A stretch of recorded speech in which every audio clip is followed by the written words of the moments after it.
অচিরেই আমরা হয়তো আজকে রাতে আমরা ডিক্লেয়ার করব যে আমরা কখন যাচ্ছি ট্রফি নিয়ে।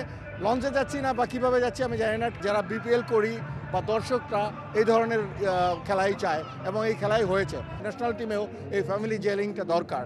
নো গ্রুপিং না, একেবারে রিয়েল জেলিং দরকার। পরপর দুবার বিপিএল এর শিরোপাটা ফরচুন বরিশালের ডেরায় এবং এবার লঞ্চে করে, যেটা পুরো আসর ধরে আপনি উত্তর দিয়েছেন বারবার বিভিন্ন গণমাধ্যমকে যে লঞ্চে করে শিরোপাটা বরিশালে যাবে কিনা। আপনারা বারবার বলেছেন যে জিতলে এবার নিশ্চয়ই দুটো শিরোপা নিয়ে যাবেন, আপনারা জিতেছেন। ধন্যবাদ টি স্পোর্টস এবং টি স্পোর্টসের সকল দর্শকদেরকে। ধন্যবাদ জানাচ্ছি বরিশালবাসীকে আমাদেরকে থ্রু আউট দ্য সাপোর্ট দেওয়ার জন্য। এবং এখানে lot of crowds, I think more than 50,000 people is there, so everybody is supporting us.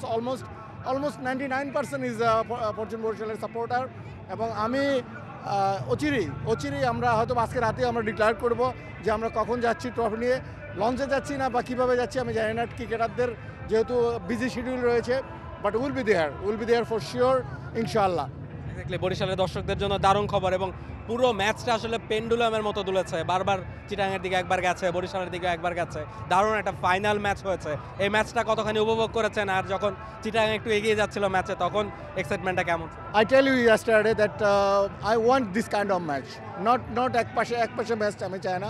এবং ম্যাচটা ছিল ফ্যান্টাস্টিক, আনবিলিভেবল এবং আমরা কম্পিটিটিভলি আমরা উইন করেছি এবং অত্যন্ত কষ্ট করেই উইন করেছি। সো খেলাটা মানে উপভোগ্য ছিল। অ্যান্ড আমরা রিয়েলি যারা বিপিএল করি বা দর্শকরা এই ধরনের খেলাই চায় এবং এই খেলাই হয়েছে এবং I am very happy to C this game. এবং রিশাদের ব্যাপারে যদি একটু বলেন যে এই ক্রিকেটার আসলে হয়তোবা শুরুর দিকে সুযোগ পান নাই টিম কম্বিনেশনের কারণে, যখন তিনি সুযোগ পেলেন ব্যাট হাতে যেভাবে প্রত্যেকটা ইনিংসে ইফেক্টিভ ইনিংস খেলেছেন, আজকেও 2টা 6 খুব ইম্পর্টেন্ট ছিল তার ব্যাট থেকে। তার ব্যাটিংটা নিয়ে কি বলবেন? রিশাদ দেখেন আমাদের ভবিষ্যৎ, অনেক ভবিষ্যৎ প্লেয়ার তৈরি, আমাদের ভবিষ্যৎ। Lot of young player is there, so I feel they can be bring us the big things for the country যদি আমরা সুন্দরভাবে তাদেরকে গ্রো আপ করতে পারি, গ্রুম করতে পারি, জেলিং করতে পারি, যেটা ফরচুন বরিশাল করে। আমাদের টিমের মধ্যে যদি আপনি ঢুকেন, you will feel this is a family. So এই ফ্যামিলিটা আমার মনে হয় আমাদের ন্যাশনাল টিমেও এই ফ্যামিলি জেলিংটা দরকার।